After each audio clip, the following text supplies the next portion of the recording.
नमस्कार साथियों, हिंदी ज्ञान शाला चैनल पर आप सभी का हार्दिक स्वागत है।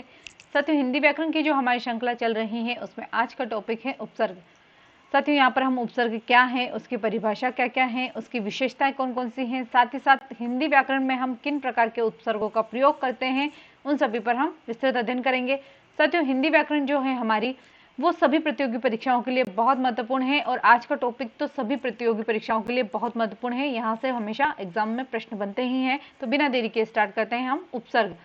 तो उपसर्ग क्या होते हैं साथियों, ये पहले हम देख लेते हैं कि जब हम भाषा का जब प्रयोग करते हैं तब कुछ ऐसे मूल वर्ण या मूल समूह होते हैं, वर्णों का एक ऐसा समूह होता है जिसको अर्थ की दृष्टि से हम अगर टुकड़े करने चाहें तो वो टुकड़े नहीं होते हैं। यानी कि कुछ ऐसे शब्द होते हैं, कुछ ऐसे शब्दांश होते हैं जिनको अगर हम टुकड़े करने चाहें तो नहीं होते हैं। वो ही हमारी भाषा के मूल शब्द में अविभाज्य इकाई के रूप में कार्य करते हैं।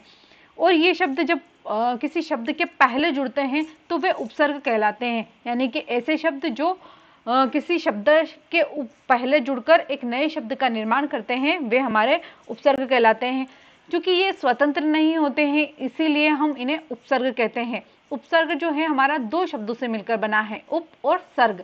यानी कि सर्ग का अर्थ होता है जोड़ना यानी कि समीप लाना, उप यानी कि पहले पहले जोड़ना या उस शब्द के समीप लाना, उसका अर्थ होता है उपसर्ग।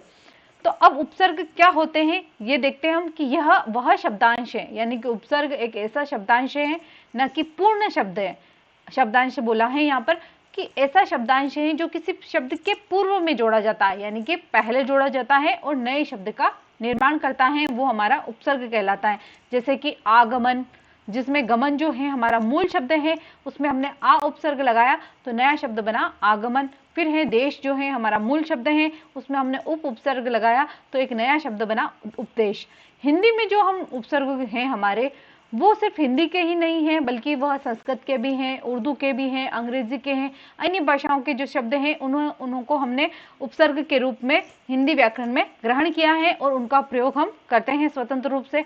जो उपसर्ग हैं वो हमारे स्वतंत्र रूप से प्रयुक्त नहीं होते, क्योंकि ये जो है हमेशा शब्दों के आगे लगते हैं और उसका अर्थ बनाते हैं। क्योंकि कभी भी एक उपसर्ग है उसका पूर्ण अर्थ नहीं होता है, वो एक शब्दांश के रूप में ही रहता है। तो अब हमारे हिंदी में कौन कौन से उपसर्ग हैं वो देखते हैं हम। जैसे कि अब वो है कि उपसर्ग जो है उसकी विशेषताएं कौन कौन सी हैं। पहली विशेषता है कि शब्दों के अर्थ में नई विशेषता लाना। कोई भी अगर शब्द है उस शब्द के जो एक मूल शब्द है उसमें अगर हमने उपसर्ग को लगा दिया है तो वो एक नया अर्थ जो है, एक नई विशेषता जो है उसका निर्माण करता है। जैसे बल है तो अगर उसमें हमने प्र उपसर्ग लगा दिया तो एक नया शब्द निर्माण बनेगा, नई विशेषता जो है उस शब्द की वो बनेगी प्रबल। फिर है शासन, फिर उसमें अगर हमने अनु उपसर्ग लगा दिया तो हमारा नया शब्द बनेगा नई विशेषता लेकर अनुशासन।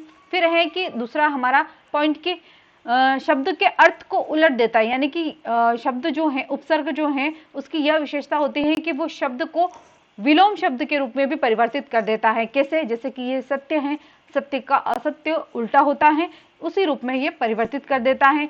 जैसे कि यश है, यश का उल्टा होगा अपयश। तो ये हमारे उपसर्ग ऐसे शब्दांश होते हैं जो शब्द के अर्थ को भी पलट देते हैं, यानी कि उलट देते हैं, उनको विलोम कर देते हैं। तीसरा जो इसकी विशेषता है कि शब्द के अर्थ में कोई खास परिवर्तन नहीं, यानी कि शब्द जो है उसका अर्थ जो है उसमें कोई परिवर्तन नहीं करेगा, किंतु उसका मूल जो अर्थ है उसके आसपास वो हमें पहुंचा देता है। जैसे कि शुद्ध है, शुद्ध का रूप ही भी होता है, अर्थ होता है कि वो पूर्ण रूप से विशुद्ध दूषित रहित जो होता है वो हमारा शुद्ध होता है। अगर हमने वी उपसर्ग लगा दिया तो और उसकी विशेषता बढ़ जाती है, यानी कि मूल जो अर्थ होता है कि विशुद्ध यानी कि पूर्ण रूप से जो शुद्ध पदार्थ होता है उसके लिए आता है। जैसे कि भ्रमण तो घूमना हुआ, किंतु परिभ्रमण यानी कि पूरी तरह से जो घूमना होता है वो हमारा एक नया अर्थ जो होता है मूल अर्थ उसके आसपास हमें पहुंचा देता है। फिर आता है कि हमारे जो हिंदी में है कौन कौन से उपसर्ग प्रयोग में लाते हैं। जैसे कि संस्कृत के उपसर्ग भी हमारे हिंदी भाषा में है, हिंदी के उपसर्ग अपने स्वयं के हैं, विदेशी भाषाओं के उपसर्ग भी हैं और अन्य जो हैं भाषाओं के वो भी उपसर्ग हम हिंदी भाषा में प्रयुक्त करते हैं। वो कौन कौन से हैं अब हम पढ़ते हैं। पहला आता है हमारा संस्कृत के उपसर्ग। संस्कृत के उपसर्ग जो हैं हमारे कुल 22 उपसर्ग हैं, जो कि जैसे कि अति, अधि, अनु, अप, अभि, अव, आ, उत, उप, नि, दूर, दिश, नि, निस, पर, प्रति, परा, परि, सम, सु, वि, स्वः। ये जो है हमारे संस्कृत के कुल 22 उपसर्ग हैं जो कि हमने हिंदी में ग्रहण किए हैं। उनका एक एक करके डिटेल में देखते हैं। जैसे कि अति का अर्थ होता है अधिक या परे। जब हम अति उपसर्ग का प्रयोग करते हैं तो नया शब्द बनता है अत्यंत, अतीव, अतीन्द्रिय, अत्युत्तम। ठीक है, फिर आता है हमारा अधि उपसर्ग। अधि उपसर्ग का अर्थ होता है मुख्य या श्रेष्ठ। जब हम इसको अधि का उपसर्ग का प्रयोग जब हम शब्दों में करते हैं तो नए शब्द बनते हैं अधिकृत, अध्यक्ष, अधीक्षण, अध्यादेश। फिर हमारा तीसरा आता है उपसर्ग अनु। अनु का अर्थ होता है पीछे या समान। इसके शब्द बनेंगे अनुज, अनुरूप, अन्वय, अन्वेक्षण, अनुच्छेद। ठीक है, चौथा है हमारा उपसर्ग अप। अप का अर्थ होता है विपरीत या बुरा। जब हम इसका प्रयोग करते हैं उपसर्ग का तो नए शब्द बनते हैं अपव्यय, अपकर्ष, अपशगुन, अपेक्षा। ठीक है, फिर आता है हमारा पांचवा उपसर्ग अभि। अभि का अर्थ होता है सामने या पास में। अगर हम इसका प्रयोग करते हैं शब्दों में जैसे अभिभूत, अभ्युदय, अभि प्लस उदय, अभ्युदय, अभ्यंतर, अभि प्लस अंतर, अभ्यंतर, अभि प्लस आस, अभ्यास। ये हमारे शब्द नए शब्द जो हैं उनका निर्माण होता है। अब आता है हमारा छठा उपसर्ग आता है अव। अव का अर्थ लिया जाता है बुरे के रूप में या हीन जो भाव है उसके रूप में लिया जाता है। जैसे कि जब हम अव का उपयोग करते हैं उपसर्ग का तो अवज्ञा, अवतार, अवकाश, अवशेष, ये जो हैं इसके अर्थ में आते हैं। फिर आता है हमारा आ। आ उपसर्ग का अर्थ होता है तक या से। उससे शब्द बनते हैं आघात, आगार, आगम, आमोद, फिर आता है आताप। ठीक है, फिर आता है हमारा उत। यहाँ पर हम देखेंगे कि उत शब्द जो है वो संस्कृत में लिया जाता है, जबकि उद जो शब्द आता है वो हमारा हिंदी में जो लिया जाता है उसका अर्थ, यानी कि उत जो है उसका अर्थ होता है ऊपर या श्रेष्ठ। जैसे कि उज्जवल, उदय, उत्तम, उद्धार, उत प्लस दार, उद्धार, उच्छ्वास, उत प्लस श्वास, उच्छ्वास। फिर आता है हमारा अगला उपसर्ग है उप। उप का अर्थ होता है समीप। जैसे कि सर्ग में आप बोल सकते हैं उपसर्ग है, उपवन है, उपेक्षा है, उपाधि है, उपहार है, उपाध्यक्ष है। ठीक है, अब आता है हमारा दुर। दुर जो उपसर्ग है संस्कृत का उसका अर्थ होता है कठिन या बुरा। जैसे इससे शब्द बनेंगे दुरूह, दुर्गुण, दुरावस्था, दुराशा। ठीक है, अब आता है दुस।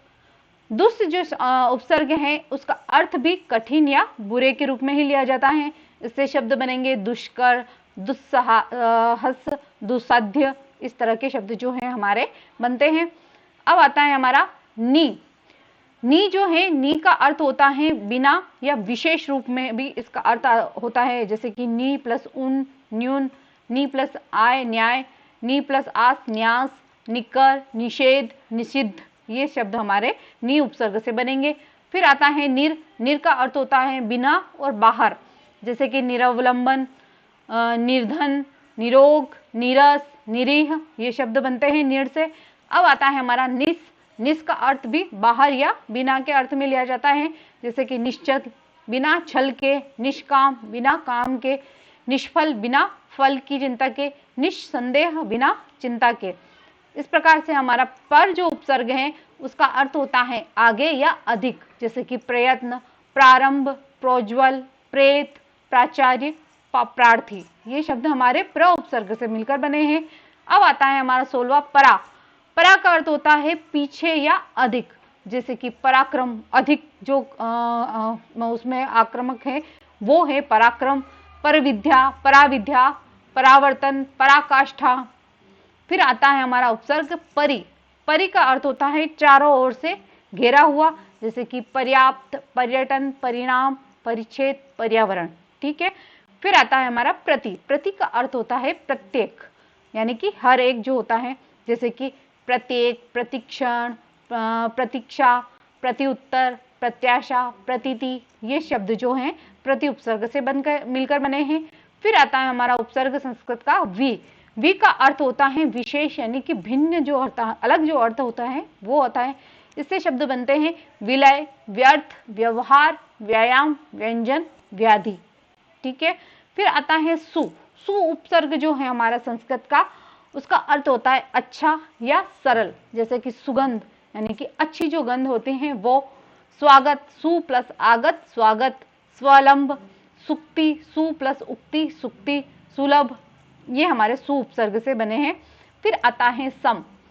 सम से जिसका अर्थ होता है पूर्ण रूप से शुद्ध जो होता है, जैसे संकल्प, संशय, संयोग, संलग्न, संतोष, ये हमारे संस्कृत के उपसर्ग से बना, सम उपसर्ग से बना शब्द है। फिर आता है अन। अन का अर्थ होता है नहीं या बुरा, दोनों ही अर्थ में लिया जाता है। जैसे अनुपम, उसके समान कोई जो ना हो उसके लिए अनुपम, अनय, अनागत, अनुचित, अनुपयोगी। फिर आते हैं, अब आता है हमारा हिंदी के उपसर्ग। हमने संस्कृत के उपसर्ग पढ़ लिए हैं 22 ही। अब आते हैं हमारे हिंदी के उपसर्ग जो हैं वो कौन कौन से हैं। पहले है जो है अन या अ। इन दोनों का अर्थ निषेध या अभाव के रूप में लिया जाता है, जैसे कि अनमोल, जिसका कोई मोल ना हो। अछूता, जिसको अभी तक छुआ ना हो। फिर आता है हमारा हिंदी का उपसर्ग अध। अध का अर्थ होता है आधे अर्थ में, जैसे अध जला, अध कचरा। फिर आता है उन। ये बहुत ही महत्वपूर्ण है, हमारा हिंदी का उपसर्ग जो है उन, इससे संबंधित प्रश्न बनता ही है हमारा। तो उनका अर्थ होता है एक कम, यानी कि कोई भी शब्द है, कोई भी पदार्थ है, उसमें एक जो कम होगा या कोई संख्या है उसमें एक अगर कम है तो वो हम उन जो उपसर्ग हैं वो लगाते हैं। जैसे 29, 30 में एक कम है। 49, 50 में एक कम है। तो 59, 60 में एक कम है, उसके लिए हम उन जो है उसका उपसर्ग का प्रयोग करते हैं। फिर हमारा उपसर्ग आता है हिंदी का भर। भर यानी कि पूरा, ठीक प्रकार से। भरपूर, भरपेट, भर दिन इत्यादि ये शब्द हमारे हिंदी के उपसर्ग से बने शब्द हैं। फिर आता है हमारा हिंदी का उपसर्ग दु। दु का अर्थ होता है बुरा या हीन, जिसमें जैसे कि दुबला, दुर्जन, दुर्बल, दुकाल, ये हमारे दु उपसर्ग से बने हुए शब्द हैं। फिर आता है हमारा नी। नी का अर्थ होता है अभाव के रूप में, जैसे निगोड़ा, निडर, बिना डर के, निकम्मा, बिना काम का। फिर आता है क या कु। क का और कु का अर्थ होता है बुरा या हीन के रूप में, जैसे कुरूप हो गया, कुपूत, कचोट, बुरा, कुचाल इत्यादि जो शब्द हैं ये कु या क से बनकर बनते हैं। अब आता है हमारा अव। अव का अर्थ होता है हीन या निषेध का अर्थ में, जैसे कि ओगुन, ओघर, ओसर, ओसान इत्यादि। अब आता है हमारा सु। सु का अर्थ होता है अच्छा, अच्छा, जैसे कि सुडोल, सुजान, सुगढ़, सुफल। अब आता है हमारा हिंदी का उपसर्ग पर। पर का अर्थ होता है दूसरा या अन्य, जैसे कि परलोक, परोपकार, परहित, यानी कि दूसरों के जो हित के लिए होता है उसके अर्थ में। फिर आता है बिन। बिन का अर्थ होता है बिना, निषेध के जो रूप में होता है वो, जैसे कि बिन ब्याह, बिन बादल, इस तरह से। जैसे हमारा है और इसके अंतर्गत आते हैं हमारे अध, जैसे कि अधमरा, अध खिला, अध पका।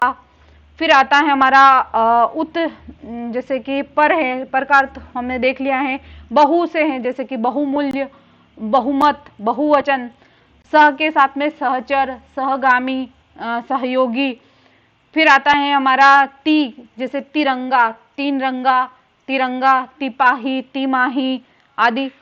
फिर आता है हमारा जैसे कि नी जो है निडर, निशान, निकपट, निपट इत्यादि जो है इसके अंतर्गत हिंदी के जो उपसर्ग हैं वो आते हैं। फिर आते हैं हमारे उर्दू के उपसर्ग। उर्दू के उपसर्ग में हम ला, बद, बे, कम, गेर, खुश, ना, अल और बर, इसके अलावा और भी हैं वो हम देखेंगे। जैसे कि ला का अर्थ होता है बिना, के बिना, जो हमारा जैसे कि लाचार, लाजवाब, लापरवाह, लापता इत्यादि ये शब्द उर्दू के। हम उर्दू के शब्द जब उपसर्ग ढूंढते हैं तो हमें अलग से ही दिखाई देंगे कि ये उर्दू के अन्य भाषा के जो शब्द हैं वो हमें अलग से ही दिखाई देते हैं। जैसे कि बद। बद का अर्थ होता है बुरा, बदसूरत, बदनाम, बदमाश। बे से बेकाम, बेअसर, बेरहम, बेईमान। कम से कमसिन, कमजोर, कम दिमाग। गैर से गैर कानूनी, गैर जरूरी, गैर हाजिरी। खुश से खुशनुमा, खुश मिजाज, खुशबू। फिर ना के जैसे कि नाराज, नालायक, नादान। फिर अल से अलबत्ता, अलगरज। फिर है बर, बर से बर्खास्त, बर्दाश्त। फिर आता है बिल, बिल से बिल आखिर, बिल्कुल, बिल वजह। फिर जैसे कि हम बोलते हैं ना बिन वजह, तो बिन वजह नहीं होता है, बिल वजह होता है, वो शुद्ध शब्द जो होता है हमारा। फिर है हम से हम उम्र, हम दर्दी, हम पेशा, जो समान रूप से पेशे होते हैं, एक ही पेशा जो होता है हम पेशा। फिर आता है दर, दर असल, दर हकीकत, यानी कि उसी हकीकत में, यानी कि दर असल यानी कि उसी बात में। फिर आता है फिल या फी, फिलहाल, फिर आदमी। फिर आता है ब, ब से बदनाम, बददौलत, बदसूरत, बेगर। फिर आता है बा, बा का अर्थ होता है सहित, और उसका जैसे वाक्य शब्द बनते हैं हमारा बाकायदा, बा इज्जत, बा अदब। फिर आता है सर, सर में हम जैसे कि सरताज, सरदार, सरपंच, सरकार। ये हमारे उर्दू के उपसर्ग हैं। जैसे कि बिला, बिला वजह, न कि बिना वजह नहीं होता है, बिला वजह जो है हमारा वो होता है बिला शक। फिर आता है हर, हर का अर्थ होता है प्रत्येक, यानी कि हर दिन जो होता है, हर दिन, हर साल, हर बार, हर एक, जो हमारे ये उर्दू के शब्द हैं। अब आते हैं हमारे अंग्रेजी के।